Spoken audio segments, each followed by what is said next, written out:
الشفاعات وهذا مطلبي أنا. Assalamualaikum warahmatullahi wabarakatuh. Alhamdulillah rabbil alamin. Wassalatu wassalamu ala asyrafil anbiya'i wal mursalin sayyidina wa maulana Muhammadin wa ala alihi wa ashabihi ajma'in. Amma ba'd. Alhamdulillah. Kita lanjutkan masih berkenaan dengan minum khamr, ya. Sebagaimana hadis Rasulullah sallallahu alaihi wasallam kemarin disebutkan bahwasanya orang yang minum khamr itu besok di hari kiamat di neraka mereka dikasih minum dari tinatul khobar. Apa itu tinatul khobar? Ditanyakan kepada Rasulullah sallallahu alaihi wasallam, ya Rasulullah, wa ma tinatul khobar? Qala, maka jawab Rasulullah sallallahu alaihi wasallam, araku ahlina, yaitu keringatnya ahli neraka. Ya Allah, keringat kita aja, keringat kita yang manusia biasa kayak kita ini, kecuali keringat Rasulullah sallallahu alaihi wasallam. Kalau keringat Rasulullah sallallahu alaihi wasallam wangi, Pak. Ya, wangi. Ini kalau saya menceritakan tentang keringat Rasulullah itu banyak. Di antaranya ada sahabat yang waktu mau ngadakan walimatul urs, ya, yakni pernikahan, terus ngadakan walimatul urs, tidak mendapati minyak wangi, ya. Kemudian sahabat ini meminta kepada istri Rasul, salah satu istri Rasulullah Sallallahu Alaihi Wasallam, untuk ini keringatnya Rasul ini dilap waktu beliau tidur, ya. Itu kemudian dipakainya di ruangan tempat walimatul urs, itu wangi semua. Karena wanginya keringat Rasulullah itu melebihi daripada wanginya minyak misik. Minyak misik itu minyak yang paling wangi zaman dulu, ya kan. Kalau sekarang yang paling wangi minyak apa lagi lah kira-kira. Seperti itu. Kalau keringat orang biasa, keringat kita ini rata-rata, ya, saya nggak ngomong nggak wangi, ya pokoknya intinya keringat tuh nggak ada yang wangi, Pak, ya. Keringat siapa yang wangi? Coba ngacung yang wangi, pengen tahu wanginya kayak apa, ya kan? Nggak ada keringat wangi.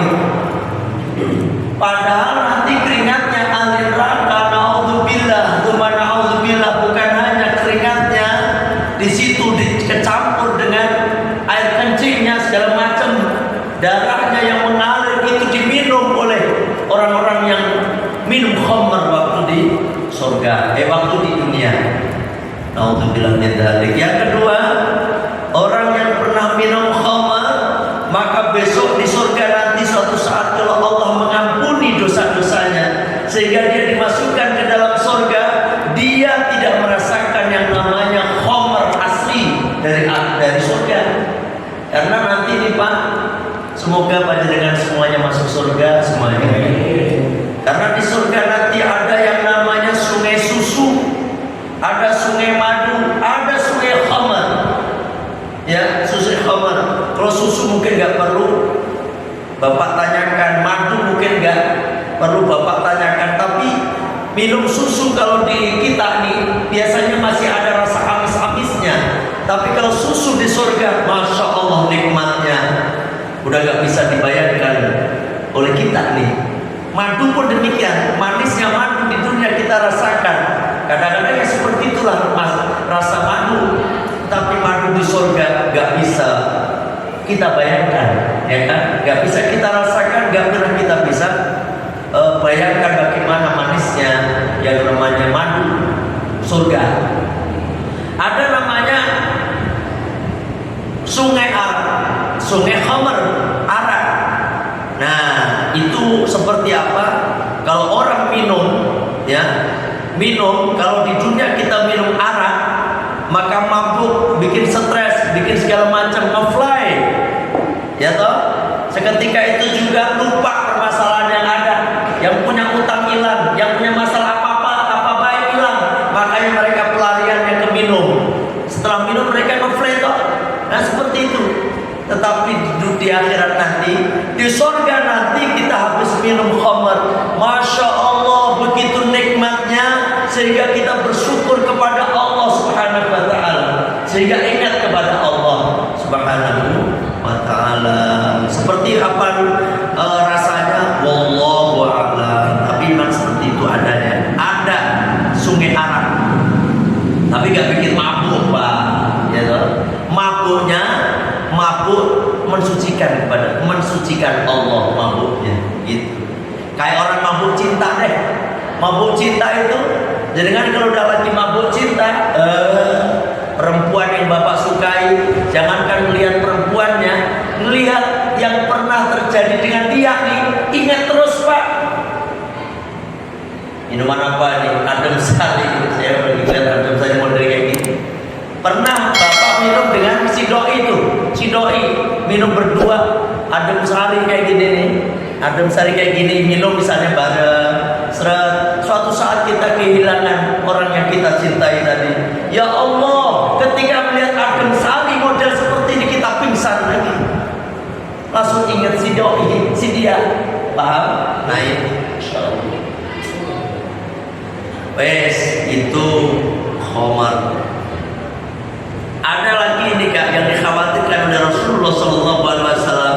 Warwana telah meriwayatkan Abu Dawud, Imam Abu Dawud, hadis 3688 wa ghairuhu, dan selain Imam Abu Dawud, an Abi Malik Al-Asy'ari radhiyallahu an, dari Abi Malik Al-Asy'ari radhiyallahu an, anahu bahwasanya Abi Malik Al-Asy'ari sami'a, dia mendengar Rasulullah sallallahu alaihi wasallam, pada Rasulullah sallallahu alaihi wasallam yaqulu, beliau bersabda, la yasrabanna, sungguh akan minum nasun manusia min ummati, dari umatku, al khamra, pada khamr, yusammunaha bi ghairi ismiha, tetapi mereka menamakan khamr itu bukan dengan nama khamr. Nah ini nih, jadi dikatakan apa gitu, tetapi itu sebenarnya khamr. Coba sekali lagi Pak nih, misalnya minuman itu dikasih nama aja khamr, pasti orang Islam nggak mau minum. Cuma masalahnya di akhir zaman itu ada minuman padahal itu khamr, memabukkan, dinamakan bukan khamr, sehingga orang itu menganggap itu halal, sehingga dia meminumnya. Nah ini tanda-tandanya kiamat, ya, tanda-tandanya kiamat. Entah dikasih nama sirup, entah apa lagi gitu ya, pokoknya nama selain khamr, ya. Terus warawa Abu Dawud, dan telah meriwayatkan Abu Dawud, Imam Abu Dawud, hadis 3681. Wa Turmudi, dan Imam Turmudi, hadis 1866. Wa ghairuhuma, dan selain keduanya, an Jabir radhiyallahu an, dari sahabat Jabir radhiyallahu an, qala, beliau berkata, qala Rasulullah sallallahu alaihi wasallam, Rasulullah sallallahu alaihi wasallam beliau bersabda, ma, adapun sesuatu, askara, yang memabukkan, kathiruhu, banyaknya, faqaliluhu, maka sedikitnya, haramun, haram. Ini peringatan bagi kita semuanya. Mau bapak mabuk mau kagak, yang penting itu minuman memabukkan,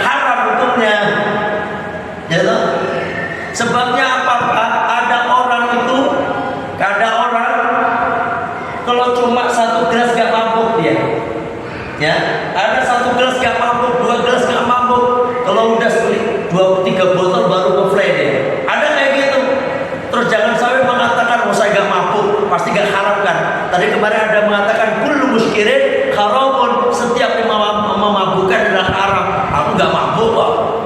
Berarti saya nggak haram dong. Salah. Kalau ini dikatakan haram minuman, ya kan? Kalau bapak minum mabuk, sedikit pun haram dan bahkan najis hukumnya. Jadi bapak nih, kalau selalu bapak kena arak, kena apa lagi yang minum-minuman khamar, whisky segala macam, najis pak. Pakai sholat nggak sah, gitu. Nah ini, itu apa namanya hadis yang berikutnya. Ini saya baca-baca hadis saja. Kadang-kadang kan orang nanya mana dalilnya. Saya kasih dalil banyak nih, ya kan? Kalau dulu pernah minum, kalau dulu pernah mabuk, udah stop pak, jangan mabuk lagi, ya, jangan sampai mabuk lagi, stop, berhenti total, jangan minum lagi, udah, ya. Apalagi rawat meriwayatkan Muslimun Imam Muslim hadis 1706 an Anas bin Malik radhiyallahu an, dari sahabat Anas bin Malik radhiyallahu an, anna Nabiya sallallahu alaihi wasallam, bahwasanya kanjeng Nabi sallallahu alaihi wasallam kana adalah beliau ribu memukul fil khamri pada orang yang minum khamr, bin ni'ali wal jaridi, dengan apa namanya sandal, wal jaridi, dan dengan pelepah kurma, arba'ina apa namanya 40 kali, arba'ina marratan. Orang yang apa namanya minum khamr dipukul pakai sendal. Kanjeng pernah pakai sendal. Kok pakai sendal? Mungkin awal-awalannya aja pak, ya kan? Karena zaman dulu orang Arab semuanya mabuk, ya kan? Karena musimnya mabuk semua. Bahkan minuman itu benar-benar menjadi minuman setiap mereka punya hajat. Kalau kita nih minum semuanya, ya kan? Bahkan mandi arak segala macam mereka, sampai segitunya, sehingga minuman itu dilarang pelan-pelan, terus akhirnya dipukul. Siapa yang minum dipukul pakai sendal dulu, kemudian dilanjutkan dipukul pakai pelepah korma. Pelepah korma tahu kan bapak ya? Di sini mah nggak ada korma sih, ya pokoknya pelepah korma deh. Pelepah yang kayak, tapi bukan kayak pelepah daun pisang gitu, kagak. Korma sakit pak, bapak dipukul ya jempling kok, gitu. Pokoknya, tetapi pelepah korma itu seperti apa wallahu alam ya. Tapi kanjeng Nabi memukul dengan seperti itu.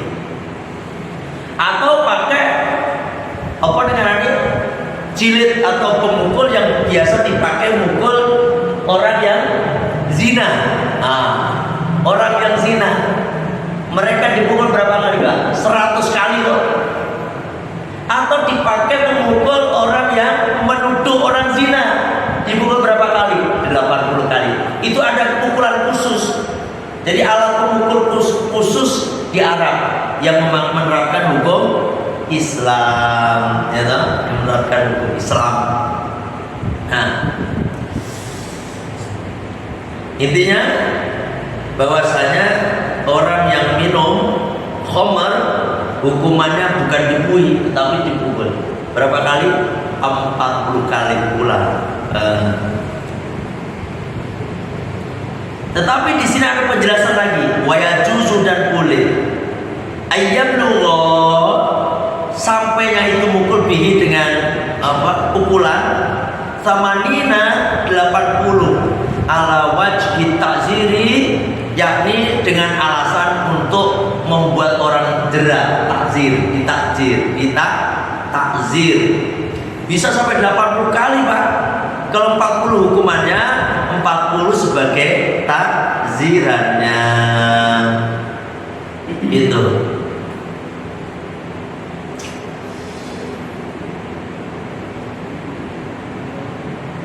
Nah, ini hadis lagi nih. Jadi wadala ala anna ziyadata al arba'ina takzirun wa laysat bihaddin, yang menunjukkan pada tambahan 40, ya 40 sebagai takziran, bukan sebagai had, emas bagaimana hadis riwayat menuratkan kepada itu hadis riwayat Muslimun Imam Muslim hadis 1707 anna Utsmana bahwasanya Sayyidina Utsman bin Affan radhiyallahu an amara memerintahkan Bijal Walid bin Uqbah. Ini ada namanya Walid bin Uqbah ini telah minum khamar ya. Kemudian Sayyidina Utsman saat itu menjadi seorang khalifah, maka diperintahkan Walid bin Uqbah ini dipukul fajaladahu Abdullah bin Ja'far radhiyallahu anhu. Jadi wa Ali radhiyallahu an ya'udu memerintahkan siapa Pak? Memerintahkan Abdullah bin Ja'far ya. Abdullah bin Ja'far untuk memukul. Ketika memukul Sayyidina Ali yang bagian hitungnya tuh wa Ali radhiyallahu an ya'udu menghitung 1 2 gitu 3 hatta balagha arba'ina sehingga sampai hitungan ke-40. Faqala maka kata Sayyidina Ali amsik tahan katanya setelah 40 tahan tuh 2 3 tahan 40. Summa qala kemudian Sayyidina Ali berkata jaladan Nabi sallallahu alaihi wasallam kanjeng Nabi telah memukul menjilid ya orang yang minum khamar tadi arba'ina marotan. Wajar Abu Bakr arba'ina marotan. Begitu juga Sayyidina Abu Bakar memukul 40 kali pukulan. Wa Umar samanina. Sayyidina Umar 80 kali. Sayyidina Umar 40 kali. Dan ini kata Sayyidina Ali. Wa kullun dan semuanya itu sunnah. Kenapa sunnah? Pernah dijalankan oleh Rasulullah dan para sahabat-sahabat beliau yang mulia. Tuh, ya kan? Makanya ini sedikit keluar dari tema ya. Kita ini menguatkan bagi kita nih. Yang ada 2 kali janganlah kemudian dipotong jadi 1 kali. Ya, di di sini berapa? 2 kali atau berapa? 2 kali, alhamdulillah. Jangan sampai nanti berubah jadi 1 kali, ya kan? Karena si A, si B, bla bla bla jangan. Tetapi tetap 2 kali. Mereka kadang-kadang kagak ada tuh ada 2 kali. Itu telah tidak ada di zaman Rasulullah SAW, telah menentang ajaran Rasulullah SAW segala macam. Wes jangan dibenarkan, ya kan? Berarti kalau ada orang yang menyalahkan, ada orang azan 2 kali waktu sholat Jumat, dia berarti telah menyalahkan Sayyidina Utsman bin Affan radhiyallahu anhu. Tuh, siapa yang berani? Kalau ada juga yang ngomong misalnya sholat raweh gak ada ajaran Kanjeng Nabi itu gak menjalankan 20, ya kan berarti secara gak langsung dia telah menyalahkan Sayyidina Umar bin Khattab radhiyallahu anhu. Coba berani gak dia menyalahkan Sayyidina Umar bin Khattab yang dinas masuk surga, Sayyidina Utsman dinas masuk surga, berani gak?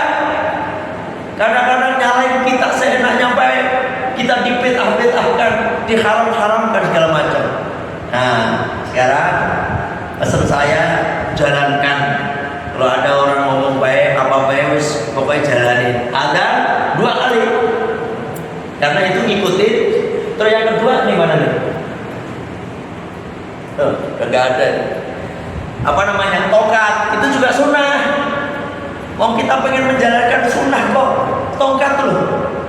Tongkat itu kalau sunnahnya dipegang pakai tangan kiri Pak, sunnah. Ya.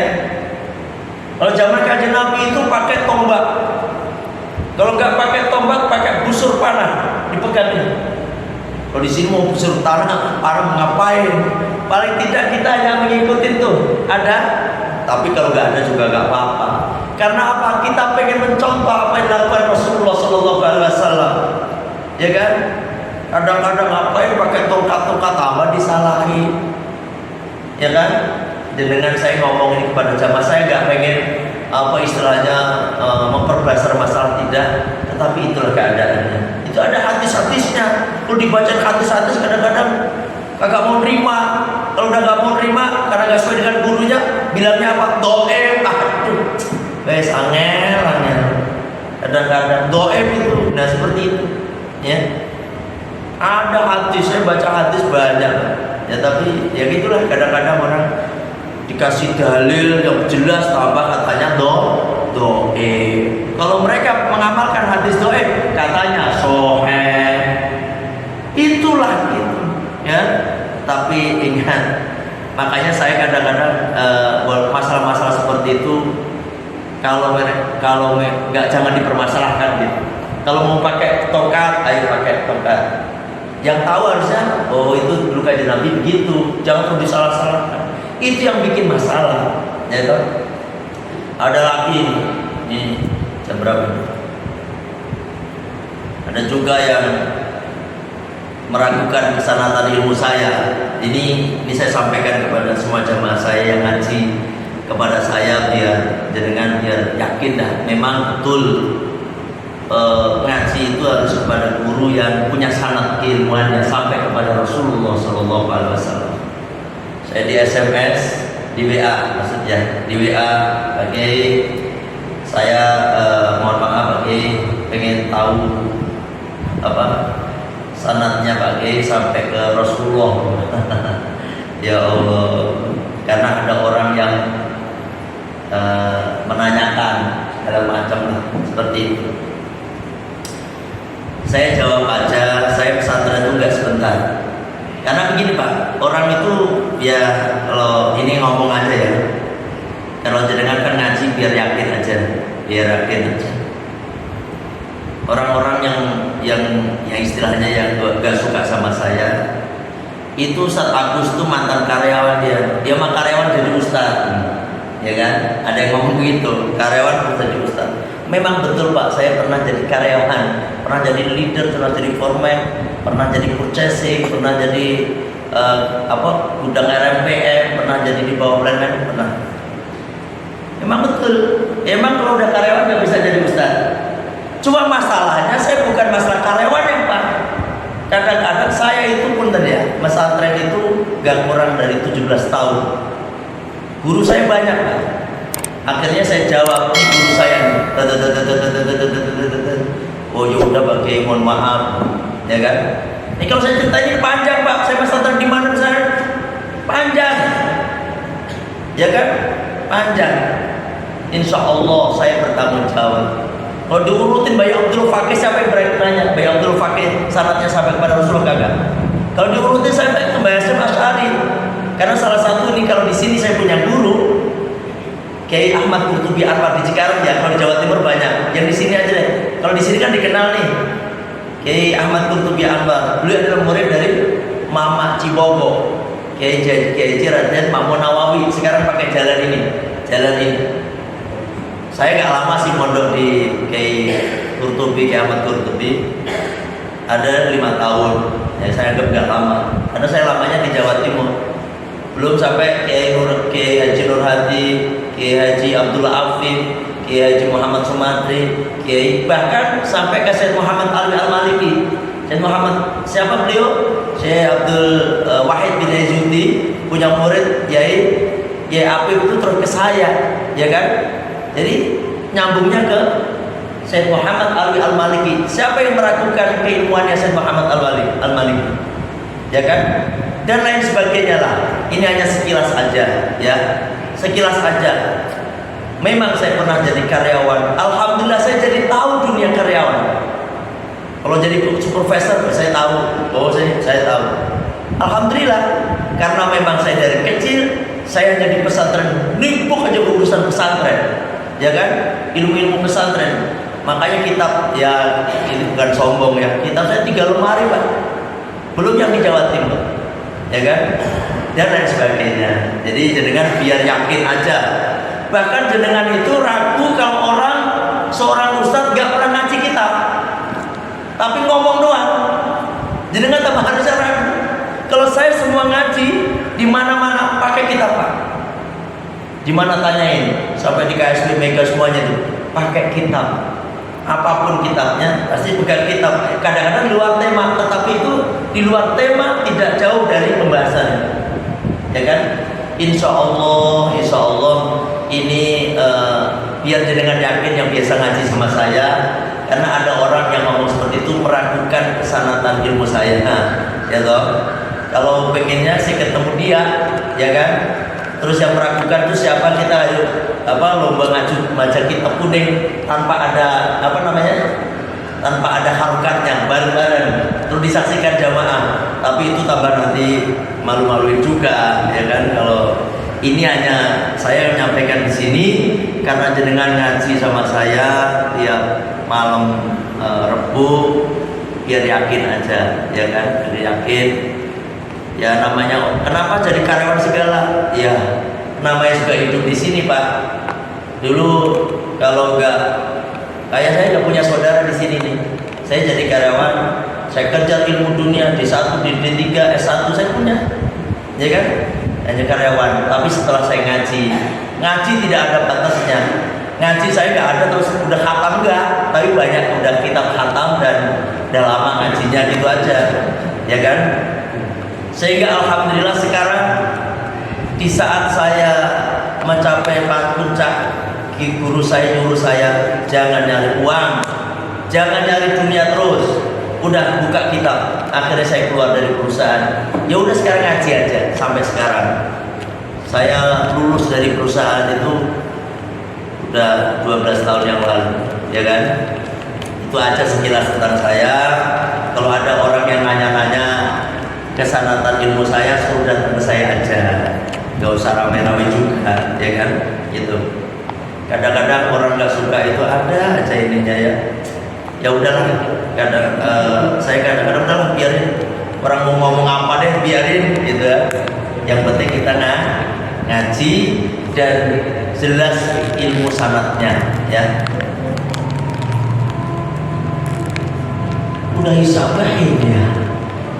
Padahal saya ngaji saya cepet ini Pak ya, cepet banget ya udah hisab. Alhamdulillah ya. Tapi saya selesaiin aja. Wajib dan wajib, ya.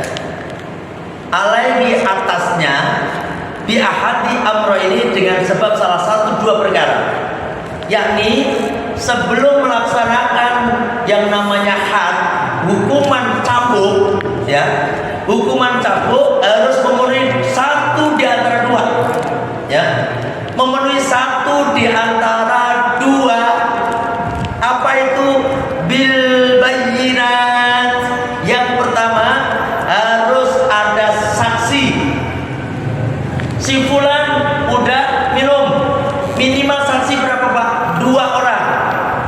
Ada si fulan di si A sama si B melihat si fulan minum. Kemudian dia ditangkap, dilaporkan ke polisi, ke pemerintah, ya kan? Kemudian dia terbukti, ya Pak, saya melihat dia minum. Saya juga dia melihat dia minum. Bukan hanya berdua, tapi banyak yang melihat minum. Oh begitu. Terus dia dibawa, dicambuk. Nah, itu yang pertama. Harus ada saksi. Yang kedua awil iqrar. Yang kedua harus ngaku. Bukan harus ngaku. Karena pengakuan. Pak Hakim, saya udah minum Pak Hakim. Saya minum, saya tolong dicambuk Pak Hakim daripada nanti saya disiksa di neraka, mendingan di dunia aja, ya kan? Mendingan di dunia. Saya udah minum Pak Hakim. Ini namanya ngaku Pak, ikrar, dicambuk, walaupun nggak ada bukti karena ngaku, gitu. Pak, harus ada dua perkara ini. Wala yuhaddu, dan tidak dihad bil qoi dengan sebab muntah, wal istinkahi atau apa namanya ini nih, apa istinka itu kayak bau minuman khamr gitu, nggak bisa Pak. Ini ada keterangan yang mana nih? Wa syamurrahihatil muskiri minal fami, tidak bisa disebabkan karena baunya mulut, minuman memabukan dari mulutnya, nggak bisa, ya kan? Atau muntah, nggak bisa. Kenapa Pak? bisa jadi itu Pak, ayakuna syartuhu mukrohan, bisa jadi mabuknya tadi, minumnya tadi apa namanya, dipaksa, ya, dipaksa. Bisa nggak orang dipaksa diminumin? Serot, ada orang menjatuhkan kan, pengen nggak suka sama si fulan misalnya, si fulan biar dipukul, dicambuk apa namanya 80 kali atau 40 kali, sama dua orang yang nggak suka dipetenteng begini, diminumin, gitu kan, bisa nggak? Kemudian dibawa ke pengadilan biar dicambuk. Nah, makanya nggak bisa sebagai bukti. Oh ternyata bau mulutnya mengandung alkohol, nggak bisa begitu. Nah, okay. Nah itu. Atau muntah, belum tentu. Atau yang kedua mungkin karena nggak tahu kalau ini minuman, mama bukan. Dikiranya air santri diminum gleg-gleg, ternyata alkohol. Bisa kan? Muntah dia. Langsung digebukin, nggak bisa.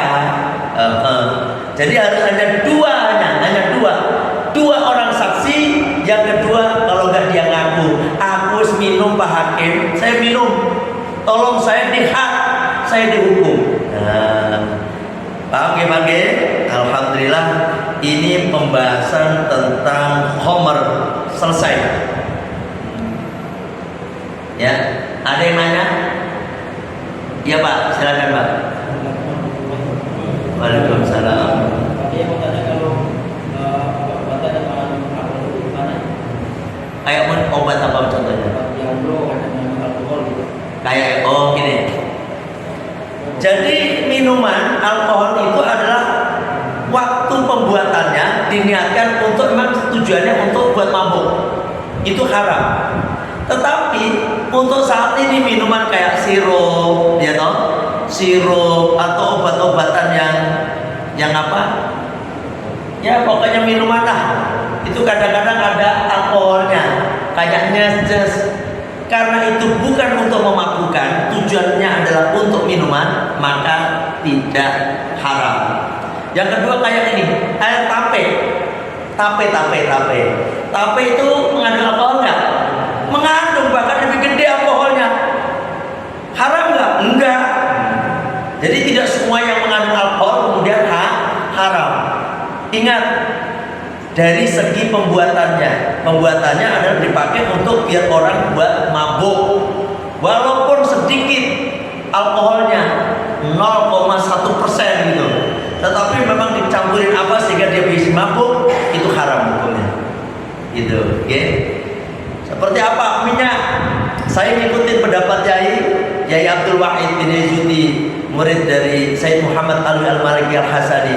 Saya disampaikan dari guru saya bahwasanya beliau mengatakan susah untuk saat ini kita tidak memakai sesuatu yang tidak berbau alkohol. Contohnya kayak minyak sus. Itu perempuan rata-rata minyak yang dipakai mengandung alkohol kabeh. Bedak ada alkohol, lipstik ada alkoholnya. Itu kalau semua diharamkan, kasihan. Ya kan? Makanya kata beliau tidak apa-apa. Ini beliau yang terjawab, tapi beliau udah almarhum ya. Khususnya Al-Fatihah. Alhamdulillah.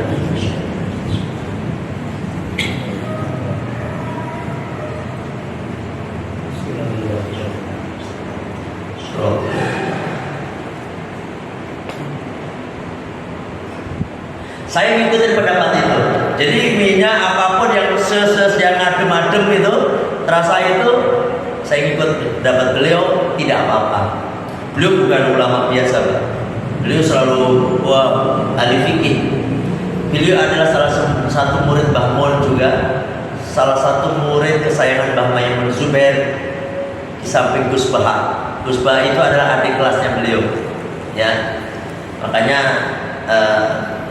jangan mau pakai minyak sus ya, nggak apa-apa, ya kan, nggak apa-apa.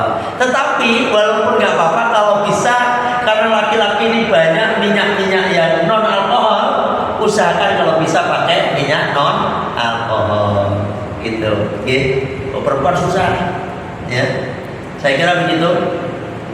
Karena ada waktu sholat isya Pak, sampai di sini aja lah. Nanti kita lanjutkan besok bab masalah mencuri, pencurian. Nanti kalau kita khatam, ganti kitab Pak. Ini masih sedikit lagi. Kita ngaji di sini udah berapa tahun ya, kadang-kadang ya. Ya, nggak apa-apa, pelan-pelan. Yang penting dapat tambahan ilmu-ilmu ya, ilmu-ilmu. Bismillahirrahmanirrahim. Allahumma anta rabbi la ilaha illa anta khalaqtani wa ana 'abduka wa ana 'ala ahdika wa wa'dika mastata'tu a'udzu bika min syarri ma sana'tu abu laka bi ni'matika 'alayya wa abu bi dhanbi faghfir li fa innahu la yaghfiru dhunuba illa anta astaghfirullahal 'azim astaghfirullahal 'azim